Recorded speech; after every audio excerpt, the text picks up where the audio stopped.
Vou ver agora a reportagem completa da operação da Polícia Civil, do Ministério Público e da Corregedoria da PM para cumprir mandados de prisão. A gente viu a explicação agora há pouco ao vivo, a coletiva, e você vai ver como foi essa operação desde as primeiras horas do dia. Aliás, nossa equipe estava já desde a madrugada. Veja. O comboio de viaturas deixou a divisão de homicídios ainda na madrugada. Promotores do GAECO e agentes da DH e policiais militares procuraram pelo PM, Rodrigo Jorge Ferreira, o Ferreirinha. Ele morava neste prédio de 2 andares no Recreio dos Bandeirantes, na zona oeste do Rio. O local era alugado. Para a surpresa da polícia, Ferreirinha deixou o endereço há 28 dias. Ele é acusado de atrapalhar as investigações sobre as mortes de Marielle Franco e do motorista Anderson Gomes. Momentos depois, Ferreirinha se entrega na DH. A ação tem como objetivo cumprir 30 mandados de prisão e 62 de busca e apreensão.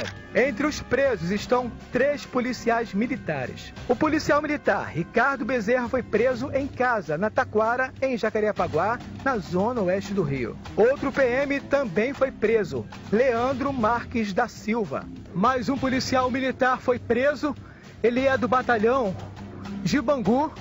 Ele estava em casa quando foi surpreendido pelos policiais. Outro alvo também foi encontrado. Eduardo Almeida Nunes de Siqueira foi preso no Itanhangá. Eduardo acaba de chegar à divisão de homicídios e nesse momento ele entra para prestar depoimento. Segundo as investigações, ele é o responsável pela clonagem de carros da quadrilha. O bandido teria clonado um dos carros usados na morte de Marielle. Sandro Alves Martins também fazia parte da clonagem. O esquema foi descoberto após a polícia apreender um celular de Orlando Oliveira de Araújo, o Orlando Curicica. A organização criminosa é comandada por Orlando Curicica. A quadrilha é acusada de aterrorizar moradores e comerciantes de Jacarepaguá. Ele foi preso em outubro de 2017, acusado de participar da morte da vereadora. E Fabinho Barreto agora está com outra parte dessa operação, Ministério Público. Fabinho, qual é o doutor que está aí com você? Boa tarde para ele. Tá ouvindo, não? Eu estou ouvindo vocês gritarem aí. Michel Zoucas, promotor do Ministério Público. Oi. Oi, Fabinho, pode? É Oi, contigo. Isabelle, tá me ouvindo, Isabelle? Estou te ouvindo, Oi. sim. Promotor do Ministério Público. Oi, Isabelle. Perfeitamente, agora sim, contato restabelecido com o promotor do Ministério Público, doutor Michel Zoucas, gentilmente nos atendendo. Doutor, por favor, refaça o balanço que o senhor posteriormente acabou de falar aos jornalistas, agora há pouco nessa entrevista coletiva, pontuando essencialmente o papel do Ministério Público nessa atuação de hoje. Por favor, obrigado por nos atender. Bom, boa tarde. Bom, o balanço é extremamente positivo porque foram presos 17 pessoas de uma organização criminosa bastante violenta, uma organização criminosa que estava levando terror a moradores de Jacarepaguá e Recreio, que se utilizava da imposição da força para conseguir obter seus ganhos espúrios. Nós, membros do GAECO, participamos da investigação ao lado aqui da Delegacia de Homicídio da Capital, e ao final do trabalho investigativo foi oferecida a denúncia que permitiu a deflagração da operação de hoje e a expedição desses 22 mandados de prisão. Doutor, boa tarde, muito obrigado, doutor Michel, ao vivo com a gente estava comentando aqui no estúdio, esse é o combate à organização criminosa, mas pela primeira explicação, doutor Daniel Rosa, também o combate, a gente fala de guerra de tráfico com milícia às vezes, mas nesse caso, até uma guerra de milícia com milícia nessa região que já assusta muito os moradores, né? Sim, é bastante comum que nessa disputa por territórios, milicianos acabam entrando em confronto entre si. Porque o que há, na realidade, é uma disputa por território, uma disputa por poder, e esse poder implica em ganhos econômicos. Se uma milícia, se um grupo criminoso identifica que uma região é do interesse dele e aquela região já está sendo explorada, é comum que existam essas guerras. Agora, doutor, não só essas guerras em relação a essa operação de hoje, que a gente citou agora, mas também em relação aos crimes que assustam em determinadas localidades. Esses grupos, pelas investigações que a gente estava vendo aqui antes de entrar no ar, são responsáveis também por crimes muito violentos. E isso aterroriza onde for, qual é o bairro que for, né, doutor?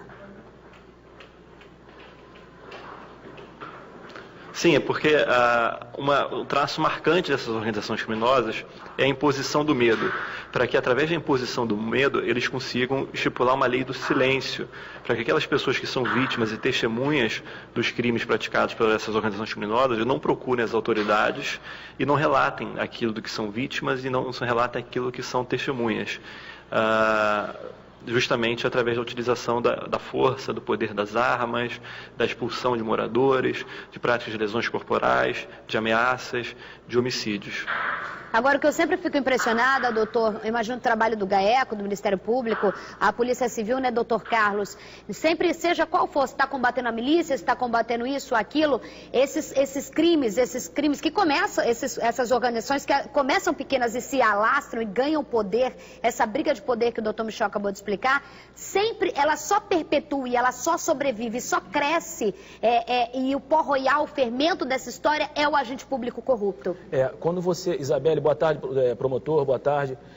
Quando você tem, eu sempre falo isso, nenhuma milícia, grupo de extermínio, essas coisas, nada funciona se não tiver um miserável, entendeu? Que infelizmente, do lado de lá, ele pega informações do lado de cá, ou seja, um policial nosso, ou uma pessoa que já foi policial, infelizmente ele dá essas informações para as pessoas que se perpetuam, querem se perpetuar no poder. Agora, Isabelle, isso é comum, infelizmente. Agora, o que me chama a atenção é que normalmente é briga de tráfico e milícia, mas é que milícia com milícia, porque são pessoas que eram do grupo do Orlando, que tentam até para mudar o foco da investigação e ferrar mais ainda o Orlando e tomada de poder, pelo que eu estou vendo, falam que ele participou da morte da Marielle, ou seja, eram pessoas brigando, grupos dissidentes, né, tentando tomar o poder, o mesmo grupo que se dividiu e estava tentando tomar o poder do outro. Engraçado isso, né? Também é uma coisa curiosa. E é o destaque, doutor Michel, por essa sinergia que a gente viu agora no ao vivo, tinha Polícia Militar, tinha delegado e Ministério Público. Essa sinergia, principalmente nessas operações mais complicadas, de se conseguir provas, elementos para um inquérito, para se conseguir pedir a prisão, a importância dos poderes, das forças, das pontas, das instituições trabalharem juntas para chegar no objetivo final, que é uma operação como essa, né? Não, sem dúvida. E além da união do Ministério Público, da Polícia Civil, da Polícia Militar, é importante ressaltar que hoje a operação, embora eles não tivessem composto a mesa na coletiva, a operação de hoje também contou com o imprescindível apoio do Corpo de Bombeiros do Estado do Rio de Janeiro e também com a Secretaria de Estado de Administração Penitenciária, porque, como foi dito, um dos alvos era um bombeiro militar e diversos mandados de prisão e de busca e apreensão tiveram que ser cumpridos dentro das celas das unidades penitenciárias. E para isso foi essencial o apoio também da SEAP. Ô, doutor, é que as pessoas muitas vezes não entendem e falam assim, como assim fez uma operação com mandado de prisão com gente que já está preso? Explica a importância disso, por favor.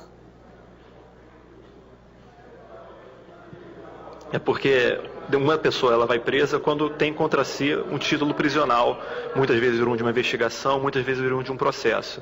Hoje é mais um título prisional para essas pessoas, porque elas foram denunciadas por novas práticas delitivas, diferentes daquelas pelas quais elas já estavam presas. E, doutor Carlos, também falando do lado da Polícia Civil, o importante é que não é só essa busca e apreensão, novos documentos que podem não estar ainda no inquérito, que não efetuaram para levar à prisão, mandado a Justiça aceitar e contribuir para fomentar ainda mais, para se colocar a pena ou fechar o inquérito em relação a esses alvos, né?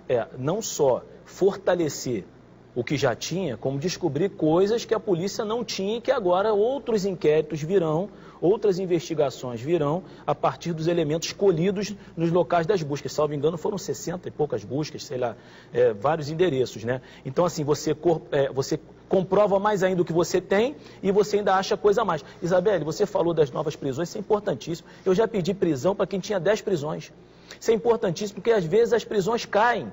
E o cara não pedir prisão para aquele, o cara vai solto, você tinha que ter... Então você tem que manter ele preso até para você garantir uma eficácia da instrução criminal. Ninguém quer depor contra essas pessoas, não. Então, quanto mais elas ficarem presas, quanto mais prisões, quanto mais elas ficarem no cárcere, mais você garante que a população fique bem aqui fora e mais você garante que aquele processo que ele está respondendo ande melhor. Isso é importantíssimo. Eu vou agradecer ao doutor Michel, que está ali com o Fabinho. Fabinho, qualquer pessoa que passa aí, autoridade, obrigada, doutor Michel, atendendo a gente logo após a coletiva aí das instituições que fizeram essa operação. Muito obrigada, Fabinho. Qualquer coisa me chama. Importante também, doutor Carlos, que alguém fala assim, busque a apreensão na cela, busque a apreensão na cela, claro, sim, senhor. Né? Busque a apreensão, são pessoas, por mais que muitos agentes da SEAP trabalhem de forma árdua, de forma eficiente, o crime, ele pensa coisas, entendeu? Ele consegue levar coisas lá para dentro, até no corpo das visitas, até, entendeu? De alguns funcionários que, infelizmente,